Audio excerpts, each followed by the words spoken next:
HSC BMT একাদশ শ্রেণীর পরীক্ষার্থীরা তোমাদের হিসাব বিজ্ঞান পরীক্ষা হিসাব বিজ্ঞান নীতি উপয়োগ ১। তো অনেকে কোনোদিন হিসাব বিজ্ঞান করনি, পড়তে বসনি, ক্লাস করনি, কিভাবে রেওয়া মিল করবে অনেকে জানো না। তাদের জন্য আজকে ভিডিওটা। রেওয়া মিলে কয়েকটি টিপস আছে, এগুলো মুখস্থ করতে পারলে তোমরা রেওয়া মিল করতে পারবে এবং সাথে সাথ পেয়ে যাবে। কথা দিচ্ছি তোমরা পর থেকে সাথে সাথ পাবা।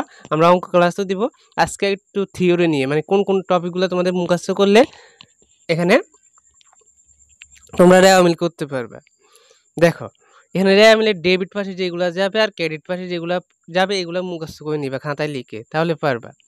দেখো রেওয়া মিলের ডেবিট পাশে কোনগুলা যাবে? সকল সম্পদগুলা, সকল ব্যয়গুলা, সকল প্রাপ্য, সকল অগ্রিম ব্যয়, সকল উত্তোলন, সকল সুদ যা দিয়েছি আমরা, হ্যাঁ, সকল বকেয়া আয়, পাওনাদারের বার্তা সঞ্চিতি, শিক্ষানবিশ ভাতা বা প্রশিক্ষণ, এগুলা লেখা থাকবে তোমাদের।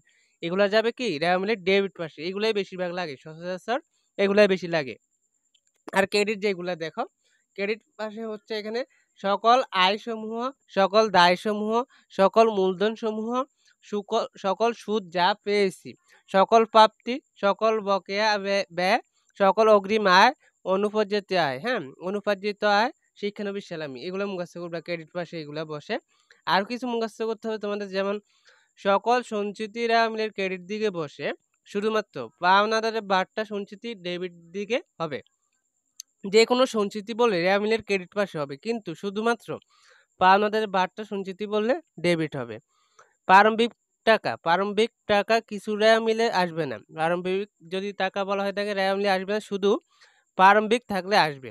যদি প্রারম্ভিক টাকা থাকে তাহলে তোমাদের রেওয়া মিলে এটা যাবে না, আর শুধু কি যদি প্রারম্ভিক থাকে তাহলে যাবে। সমাপনী মজুত পণ্য রেওয়া মিলে আসবে না। সমাপনী মজুত পণ্য যদি বলে তাহলে এটা রেওয়া মিলে যাবে না, হ্যাঁ। সমাপনী মণিহারি অথবা রেওয়া মিলে অব্যবহৃত মণিহারি, সমাপনী ব্যবহারী অথবা অব্যবহৃত মণিহারি রেওয়া মিলে যাবে না। তারপরে নগদ তহবিলে বাদে যত প্রকার তহবিল আছে সব ক্রেডিট হবে।